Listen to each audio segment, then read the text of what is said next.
Another JL8 webcomic, number 15, by Yale Stewart.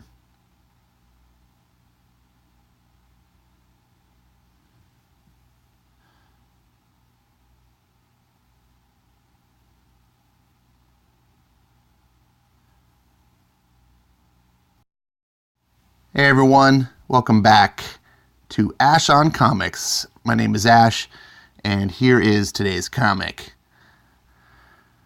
So spring break has been kind of hectic. There's different things going on in life, so I haven't been doing as many videos as I normally do, as you're maybe used to. But I'm going to aim to correct that and kind of go back to I try to do at least one video a day, 2 a day if I'm lucky, but that can be just tough. Anyways, you don't care about that. You do care about good comics, and I'm here to tell you that if you don't know already, Spider-Man Life Story is a very, very good comic. I don't buy Marvel comics. Marvel died for me in the 90s. They got sucked into the speculator market. They themselves didn't get stuck in the speculator. They got stuck appealing to the speculator market instead of making good comics. They forgot who their fan base was. And the speculator market boomed, and it was, for a while, it was a good thing for the industry. I mean, having more people into comics is a great thing. And we saw the best comics, in my opinion, in that short period between 1985 and 1995-ish. About a 10-year period was probably, in my opinion, the real golden age of comics. And then Marvel and every other comic company always follows Marvel's lead,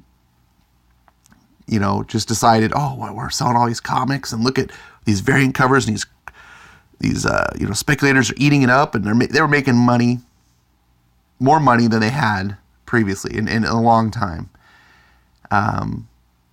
And they tried to push that envelope and push more covers, more variant covers, more gimmicks, more. And eventually people realized that you weren't going to make any money off of a comic that sells in the millions. There's just too many out there.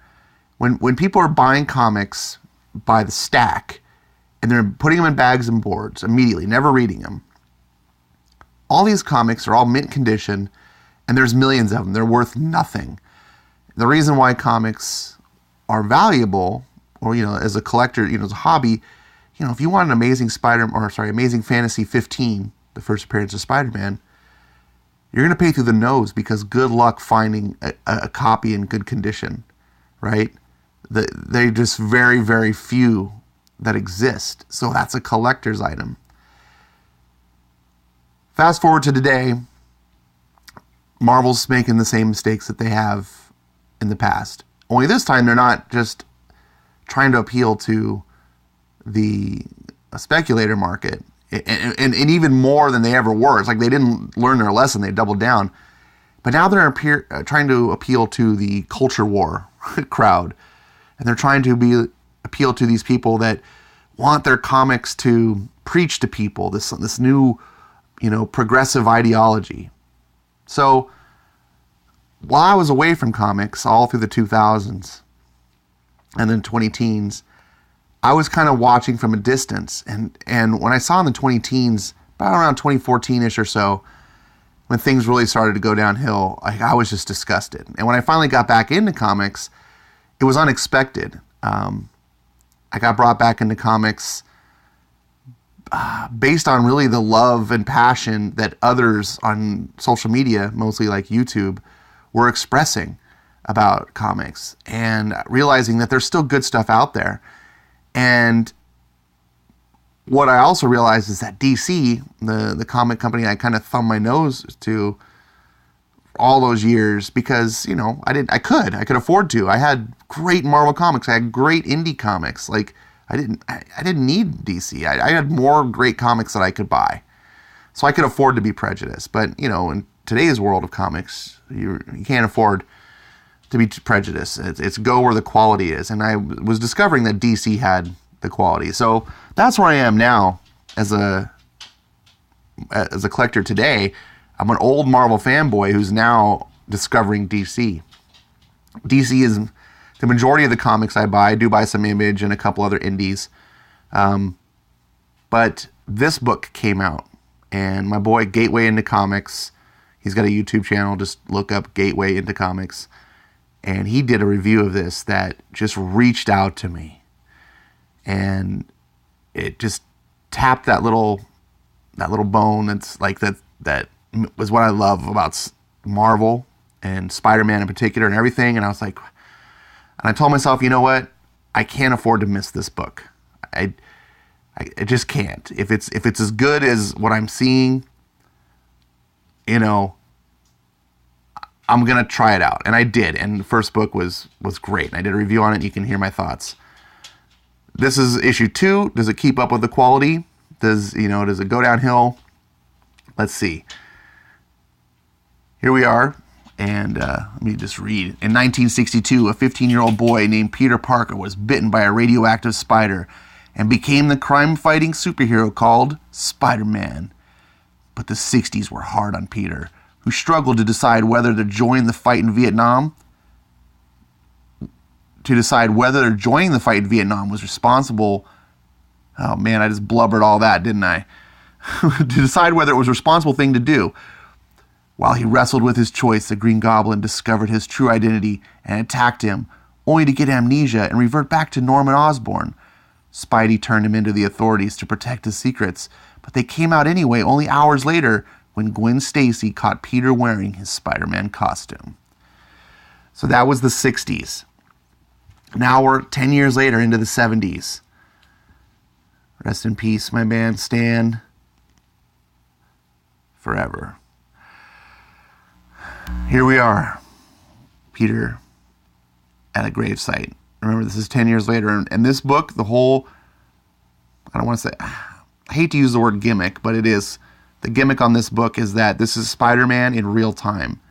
So we're going to see him age. Well, I guess it's not real time, it's because this is like a month later in the real time, but you get what I'm saying. We're actually, in comic world, the characters always just sort of stay their age. This is happening. This is 10 years later. And he's talking to a gravestone. And in this reality, Gwen Stacy is his wife because she never died. I'm not sure why that is, but this is sort of an Elseworld story, so I buy into it. And he's talking to the gravestone, and he's like, honey, I skipped out early. Figured I'd find you here. Anniversary of his death. Your unreasonable Parker guilt. I could have saved him, Gwen. I know it. It's all feels harder when everything is clicking into place, when we're doing well, when we're happy. How can we be happy? How can any of us when, Peter, I love you, but you're allowed to be happy. The world is. The world always serves up challenges and sadnesses. It's never short in supply, but you can't let it drive you. The dead don't want you to wallow. They want you to live. And this sort of got me when he flipped 1977. Eugene Flash Thompson. So when I was reading this, I don't know if you were like me at all, but as a Spider-Man fan, I thought he was at his Uncle Ben's gravestone. Because that's the thing that drives Peter to be the man that he is, the death of Uncle Ben, and he could have saved Ben. So all those words were sort of a red herring of sorts to make you think, oh, and you're like, oh, damn, Flash. And if you read the first issue, this is meaningful because it's all about Vietnam and the choices. Should he go there? And Flash made that choice, and it was very heroic. So Gwen says, let's live. Gwen's right. She's always right. But I still dwell on the past. So now Peter Parker is working for Reed Richards, and we see Captain America's on the run because of his antics in Vietnam, and you're going to see this is, in this world version, the split between Captain America and Iron Man, which I'm sure will have the Civil War, and we get a little bit of like preachy Reed Richards talking to, he's talking about the only sane superhero in that conflict is Captain America, going rogue, saving lives on both sides. Peter says, I guess, but that's probably why it's still going. Oh, I guess in this world, I forgot, it's still going on. And Reed Richards says, no, it's still going because Stark and his Iron Lackey keep us in the game, as if winning is a possibility there. And now they drag Giant Man into it. What if the Viet Cong take him? What if they figure out science that makes him the science that makes him the size of a building? A nation of giant soldiers, superheroes unable to think through their actions. And then Peter's like, we have a moral responsibility to help. We have great power. We need to. Now, before we go any further, I'll talk about sometimes about, and I don't want politics in comics, or actually, I don't. That's not true. I say I don't want comics being politicized, and being proselytizing to the reader. And at first, I started to read this and knowing where Marvel is and everything, I'm like, oh God, here we go. But honestly, this book was fair, and I have to hand it to Chip Zdarsky here, because he doesn't actually preach to the audience. He goes through both sides of the argument. And he's also using a great past event, right? Most people reading this book probably weren't alive when the Vietnam. This is before their time. So he's using just characters debating the ideas and letting the reader walk away with their own ideas. He's not telling the reader what to think. And that is a clutch, key difference. It's okay to do this. It's okay to have one character say, people shouldn't have guns, and another character to say, well, no, they should, and then leave it at that, right? Not telling the reader what to think, telling each other what they think, and then the reader has their own ideas. Anyways, so then we see a familiar thing, gentlemen, always with the debates. And so Dr. Octopus is working with this group, and Peter's dwelling on, should we do more? And then we see Harry Osborn visiting his dad in prison, and his dad is, trying to get Harry to do things for him, and tells him a secret. I have a secret to tell you, and you can guess what that secret is. And now we see Peter talking to his wife, and this is an interesting comic in the sense that it's not very comic. It's a lot of dialogue and drama. If this were like a movie, this would be a drama. Just characters running around, plain clothes, talking about life, what it means, having interpersonal relationship issues. Here we have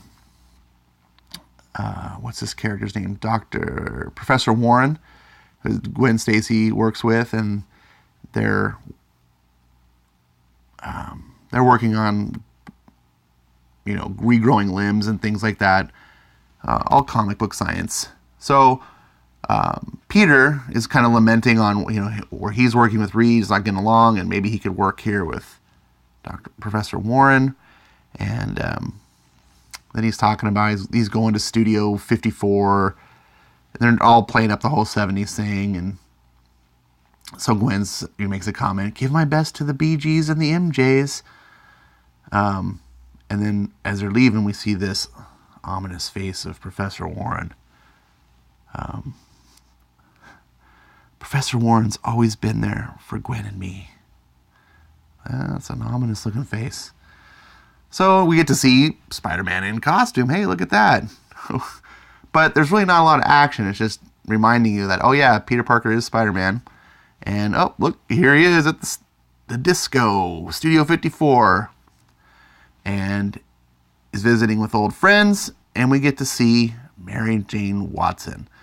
And this was really cool to see, because obviously she's a big part of the Peter Parker mythos, right? In here, she's married, or fiance of Harry, and here she's drinking and partying it up. And Peter shows up. Hey, MJ, did miss your set? Oh God, no! I don't hit the DJ booths at midnight. So apparently she's a DJ. Midnight. Oh man, I don't think I can last that long. This really isn't my scene. Haha. When did you get so old? And so they're talking, and Harry's had one too many. And what I like about, look at this Mary Jane. Look at that. That's like woman. Now, she's a little manic looking here, a little kind of bitchy. Not sure about that, but I guess that's just Mark Bagley. I don't know. I don't feel like she's really, I don't feel like this is an accurate representation of her character visually. From an emotional sense, I mean, visually, it's the whole package, but let's just, I don't know. I'm getting all tongue-tied here. I'm trying to just talk about that what we're seeing here is not the MJ that we're getting in the writing as far as her attitudes and everything. But she is kind of mad at Peter, and she's kind of accusing him of taking the easy way out and everything.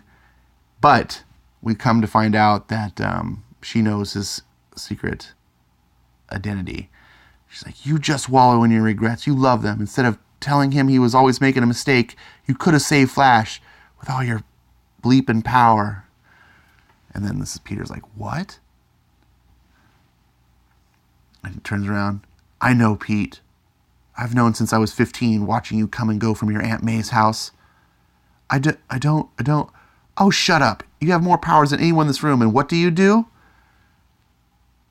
You spent a decade in your own club outfit playing clown, convincing yourself you're doing the right thing, while Peter Parker gets to be a coward. And he's just like, ugh. And our friend is dead. Jeez, MJ.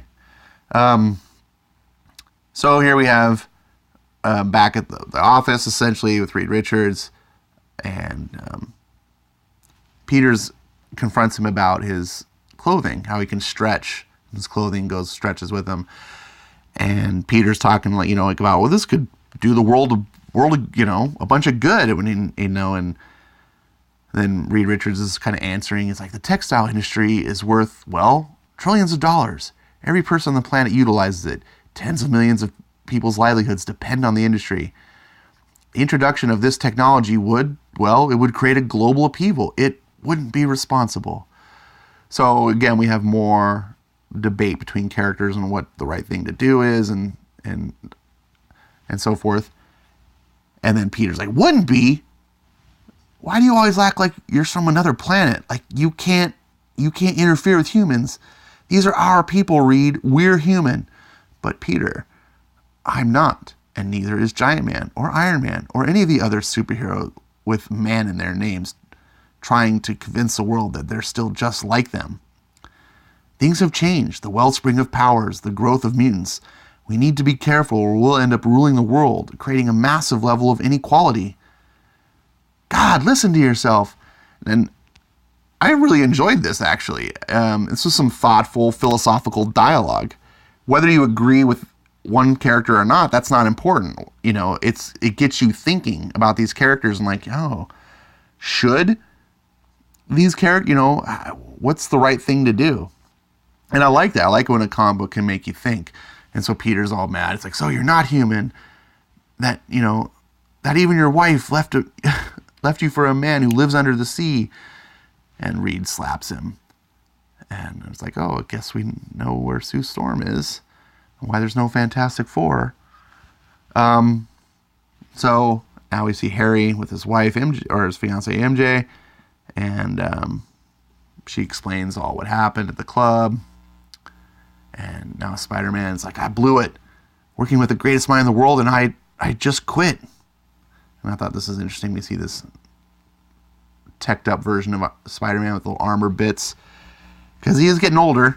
And this is where the crux of the issue finally comes down to. And we see Black Goblin, is his name in this, shows up, is coming to collect from Professor Warren. And I guess we find out that Norman has been funding Warren for a certain thing. And this is the deal. We saw Harry at the prison. His dad is having him work for him. And then Spider-Man shows up, So they have a little bit of a little fight, but it's not much. And he's like, I'll show you what I'm looking for once I scan the premises. There. He throws his little pumpkin bomb. Whoa, what are you? Boom. And everyone's all shooken up. And then they look and it's like, oh my God, it can't be. What have you done? Dun, dun, dun. Clones. Peter. Sorry. Was it Peter, Gwen, and then Norman? Sorry. I get Harry and Norman always mixed up in my mind. So we see Harry here saying, that was supposed to just be my father. No, he wanted a clone of himself to pin his past crimes on. That's kind of clever, actually, supervillain. You get a clone. You'd be like, oh, it was my clone. But he also wanted one of Peter. I don't know why. And then we see, but why? Why me? Gwen Stacy's like confused. Parker, he wanted a Peter Parker to be his heir. Even after all this time, after all I've done. It's always about you. It's always about you. And then they continue to fight because Harry's jealous of his dad's love for Peter. And then Gwen Stacy's leaving, all disgusted. Gwen, I can explain. Get away from me. This is sick. Please, it's not what it looks like. I need to. And then we're fighting over the city. And it all turns out, how is it here? So Peter and Harry, Peter's able to talk some sense into Harry, and Harry calms down from it. And he's like, man, I'm sorry. And, it's just, my dad gets into my head, and he looks back at the building, and he's just like, but you're right, no more. And he throws pumpkin bombs in the building. And it's like, ba-boom. And Warren's, no. Gwen, thank God you're okay. The building was empty except for those clones. But you have to save them. But they're living beings. We can't. Okay, I'm on it. And so Peter's being the hero we know and love. He's going to go save the people. And we see, oh, Harry's dead. Or Norman's dead. Gwen's dead. Oh, shit. But he's like, oh, he's alive, of course. He's based on me. He'd have spider strength. Sorry, gang. I can only save. And then he shows up and he's like, Frank and Peter here. No, Gwen. And Warren runs back in the building and Peter stops him. Whoa, Professor, calm down. I'm sorry your creepy experiments. No, you don't understand. I wanted Gwen all to myself. No substitutes. Yeah, remember that ominous face earlier? Wait, what are you? You would never know that your wife was a clone while I held on to my Gwendolyn until we could leave and be together. Whoa. And then Peter's like, no! As he realizes that the Gwen in the office was the real Gwen. Twist-a-roo. Peter's flying back. This can't be real. I'm me. I'm not. We see the sadness on Harry's face. Gwen, no. And we get the death of Gwen Stacy. But a different death of Gwen Stacy. And once again, Goblin is involved. And this I thought was, well, as I was reading it, you're just like, Gwen, no. And you flip the page. Black. 1978. I think that's everything. Okay, and you see these two are moving out, and it's the clone. So it's going to be Ben Parker, right? Ben Reilly. So now we kind of see how that story happens when clone of Gwen, and they go off together. And it wraps up. I'm really not going to, I'll just go there. So MJ comes to comfort him, and he's like, Peter's rails into her. You got the new life you always wanted, and you don't even have to sleep with him anymore. But what about me? Where's my new life? It's all, I have nothing. And on his shoulder, oh, Peter, that's not true at all. Mary Jane. And they're hugging. So, could it be that Peter and Mary Jane will end up being together after all? We'll find out next issue. The 80s. Look at this Cold War and the black costume. It's just, oh, I love these. I wouldn't want this for most comics, but as an exception to the rule, I just love this graphic design. And this is a long video. Sorry about that. I went through the whole book. Not sure why. Maybe because I haven't done a video in a long time, and I realize, or I should have realized, I should keep my video down to 12 to 15 minutes is my goal. But if you're reaching this far, you got to see the comic. See for yourself. I know I spoiled it all, but there's more issues to come. I highly recommend this book. My only critique is still what I said in the first issue, that Mark Bagley is not the right artist for this job. And yes, I liked his work back in the 90s. He was a good substitute for Eric Larson and Todd McFarlane, who came before him. But he was an action guy. He drew, classic comic books, fun adventure. This is human drama. This isn't even really like a comic book. This is really like a graphic novel split up into individual books. And I think a modern artist who is really good at facial expression, that new artist, Jamal Campbell, who's doing Naomi, if you see my reviews on that guy would have been perfect for this book. He is really good at that sort of thing. But I'm not going to complain, because most of the stable at Marvel is garbage, and I'll take Mark Bagley any day. And it's kind of cool from a, I guess, nostalgic sense. But the writing on this book is fantastic. This is what a miniseries should be. I often complain about miniseries shouldn't exist. Most miniseries shouldn't exist. They're usually just cheap attempts to gimmick the consumer out of more money. They should just be in the comic line, the normal run that you're buying. Like I just read No Justice, the Justice League miniseries. I was like, that should have just been Justice League 1 through 4. It shouldn't have been its own miniseries. But what are you going to do? Buy this book. Huge 2 thumbs up. I will be reading this next one. I promise I won't have... Okay, I promise I won't have as long as video on this book. But who knows? Maybe it'll knock my socks off. Thanks for watching. Stay tuned for more videos. Like, subscribe. Tell me, Ash, why are your videos so long? Rake me over the coals. Do what you want. I'll see you next time. Bye.